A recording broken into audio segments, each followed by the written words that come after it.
Hello and welcome to Creatives Like Us, where I speak with creatives of colour who share journeys and stories and ideas and how they can inspire and open up avenues in creative industries. I'm your host, graphic designer Angela Lyons, and with the help of my guests, I will bring you insightful interviews and compelling stories that can inspire you to think about things differently or shape your next move. Being a creative of colour can bring its challenges, highs and lows and in-betweens. But this podcast is about amplifying our voices and celebrating together. So, are you ready? Let's get started with Creatives Like Us. Hello and welcome back. And today I'm going to be talking about social media from your business. And this follows on from the chat I had last week with Yolanda Sisson, social media strategist. And she was talking all about social media, about her business and obviously how she got started in the world. So I thought I'd talk to you today about social media and how I use it in my business. It's one of those things where you either love it or you hate it. And then sometimes you're really consistent for it for ages. And then suddenly you think, I can't be doing this anymore. Or other times think, am I the only one doing this? Why am I doing this? Am I going to get clients? Am I going to get lots of work from this? And you just keep on carrying on, showing up. And then sometimes you think, why should I bother with this anymore? That's how I feel most of the time.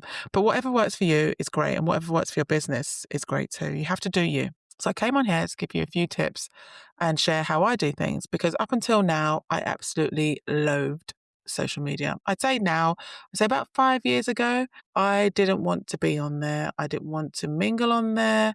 I didn't want to talk to anyone. I think I've still got a Facebook account. I had a Facebook account from years ago where I'd share things about my life and catch up with old school friends, that kind of thing.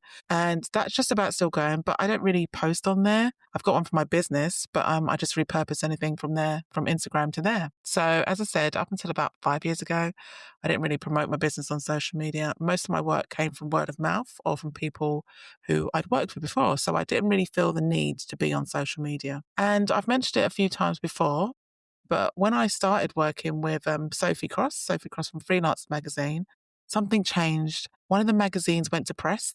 It was the first issue, and I saw a pop-up from Instagram on my phone. I was like, what is that? I'd never seen that before. And I'd totally forgotten that I'd created an Instagram account. So this one picture had been sitting there for ages. So anyway, this what's it called? Notification pops up on my phone. And it said that I had people liked my post and people had mentioned me.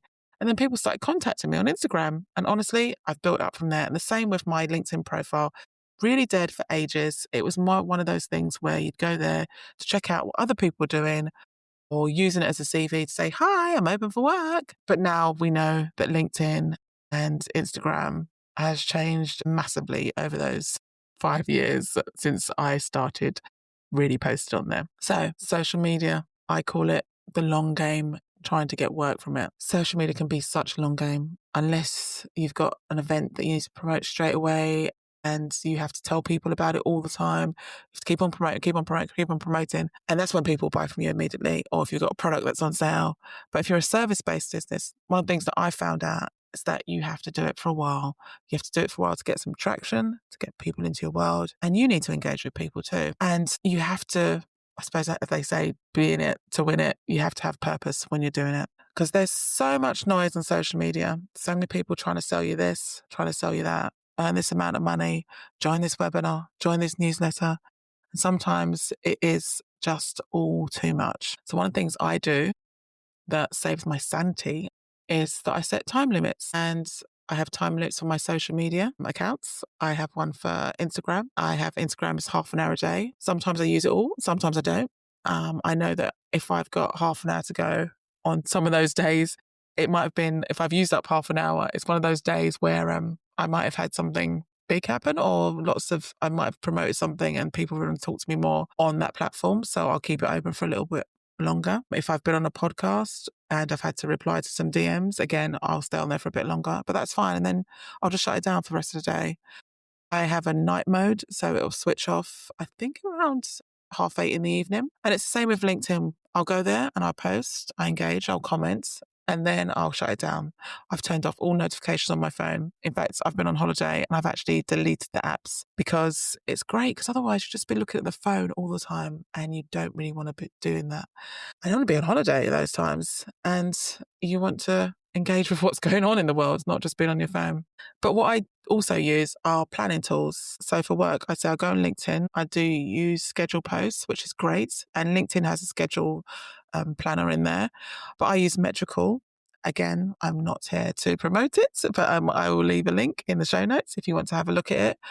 And it just helps me plan my posts so I don't have to think about things on the spot, especially if ideas come to mind while I'm out and about what to post or what I'd like to talk about. I might put it on my notes app on my phone, and then I'll just go onto Metrical and schedule it there. So then it also takes that pressure off of posting things straight away on the spot. So I know that some people, that doesn't work for them. They want to just post straight away. But for me in my day to day and what I get up to, I don't really like doing things off the cuff unless I have to.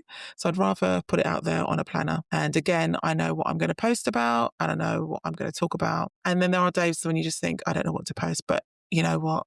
There's always something to post about. And it could be anything from, I saw a post the other day by my friend Molly, and she posted about Thunderbirds and it's the anniversary, and she posted about that and somehow tied it back to her business. And then sometimes you can put a post out there and it has nothing to do with your business. So yeah, it's one of those things with social media. You can talk about your business, but if you can, add a little bit of personality into it too and get people into your world. I know that PR guru Lucy Werner says, show a little bit of ankle. You don't need to show your whole body when you're out there on social media. So I suppose the analogy of that is you can just show a little bit. You don't have to tell the whole world about your life or where your kids go to school. So what tools to use for your business? I know that I've got leads from LinkedIn and I've also got, I suppose, leads from Instagram, but in a roundabout way, because whatever I post on LinkedIn, I will post on Instagram. But on Instagram, I add more stories. Again, I suppose I show a little bit more personality there, more personal life, I suppose, and what's happening day to day. Again, I don't show a lot of what is happening in my life because I think it's private. But I know that some people share everything. That's up to them. That's totally cool. But for me, I don't do that. And when I use Instagram, as I said, I also use Instagram. I know social media managers say don't do this, but I repurpose whatever I've got on LinkedIn. I put it on Instagram and then I'll shorten it down to threads. And sometimes I use threads every now and again just for a quick chat, quick conversation, see what people are up to over there. And it's great to have quick chats and engage with people, but it's not one that I use often as a way to sell my services to clients, should I say. But again, it's also good for SEO. These things get found in Google searches. So you never know. That's what I said about it. It's such a long game. But before we even start all of that, I have to say that obviously you know that I'm not no social media guru. There are lots of podcasts out there, lots of people for you to follow that can teach you how to do it properly. But when I first started, somebody said to me to use content pillars. And I was like, what is that? It's also been known to be called content buckets. And that's one of the ways that you can get to tell people about what you do. So people say you should have 3 or 4 content pillars. What I would suggest is to start off with an A4 piece of paper, turn it landscape if you can, and break it up into 3 or 4 columns and number them 1 to 4 and say, these are going to be my content pillars. And that means things that you're going to talk about on social media. Yeah. So you break it down. So I know that my content pillars, I have freelancing or small businesses. I talk about design and helpful content around design and also talk about my podcast. So that's kind of 3 things that I talk about when I'm posting online. And also I talk about other people, I suppose. I'm always bigging up other people. I wouldn't say they're my content pillars, but they can kind of be added in every now and again to my social media strategy. And as I said, there are hundreds of podcasts around social media and on YouTube channels. Have a look at them, listen to what some people are saying, follow some people. And as I've done over the years, it's just pick things up from people. There is a lot, as I said, so maybe just pick 1 or 2 for now. Just don't get overwhelmed with all the content that's out there. I followed Jess Bruno. Obviously, I followed Sophie Cross and Mel Barfield and how they do things on LinkedIn. I'm also part of Hannah Eisted's group. She's got a group called The Best 90 Days Ever. And that was also a book. And it's a brilliant book. It's around simple ways to market your business with just 10 minutes a day. Honestly, it works. It's so funny to think that I I just need 10 minutes. Sometimes I do go over, but it's just a brilliant way. But she doesn't only talk about social media, because social media is only some part of your business. And I think that today we do have to incorporate it to our business, whether you're service-based or a product-based business. So my final thoughts are, as I said, when I'm doing these solo episodes, they're meant to be just bite-sized tips of what I've learned around my business from my past guests in the last week. And obviously I had, as I said, I had Yolanda on, and she was talking about social media and how she works with her clients and how she promotes her own business too. And that's why I thought I'd talk about how I do it in my way. And hopefully that can be helpful to you too. So yeah, work out your content pillars and work out what you're going to say. And if you've got any tips you'd like to share, put them in the comments. Spotify has a comments box, or DM me and I'll share them. Again, I share this on my website, so you can repurpose it there. And so good luck with your social media and promoting your business.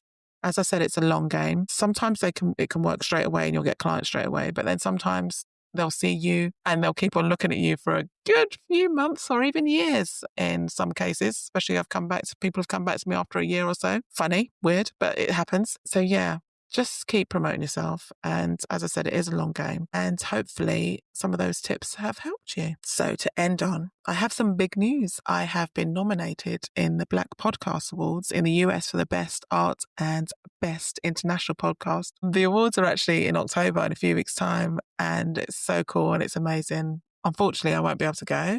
It's on Friday, the 17th of October, which is the day before the Creatives Like Us event. To be honest, I doubt if I would have been able to go all the way to America anyway at this moment in time. But thank you to Demetrius and his team at the Black Podcast Awards. And my gosh, how phenomenal is that?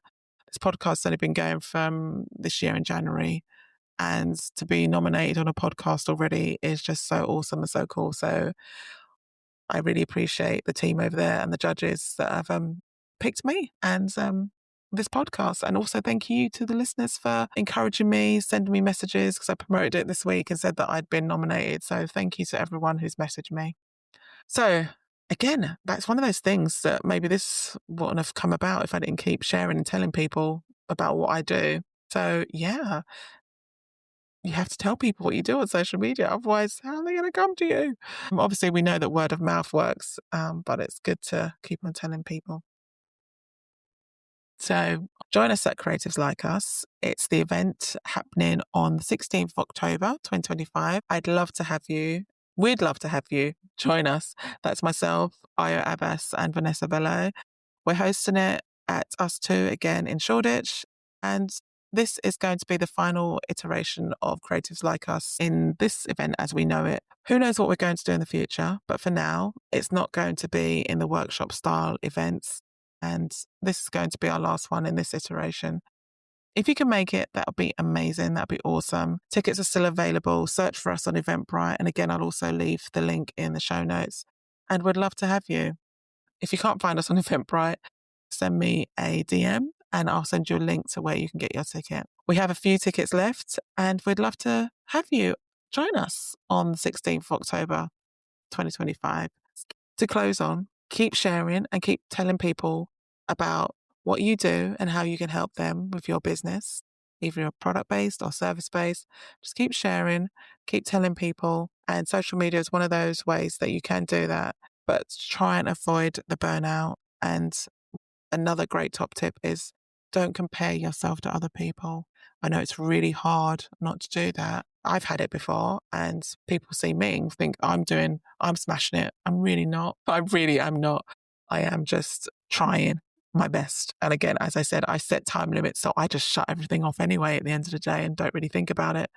And that's not being ungrateful or not caring about what people are saying or what people are doing out there. But I know to save my precious time and my sanity, I do have to turn it down and I have to turn it off. So my top tip would be keep sharing, keep telling people, don't compare yourself. Okay, I hope you have a great day and I will see you soon. Bye.